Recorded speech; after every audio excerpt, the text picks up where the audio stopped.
Going back again to my daughter, sabi niya, sige mami, ganito pala yan. So I remember I bought her a piggy bank, yung alkansya na nababasag ng Okay. pig siya pig.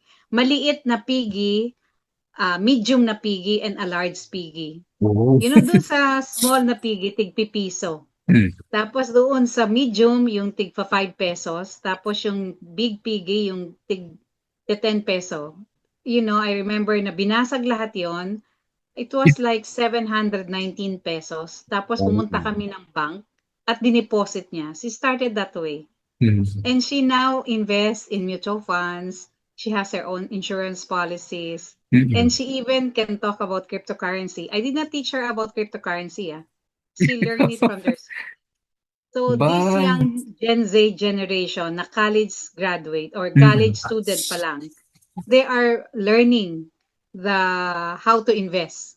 So ahead sila. Hmm.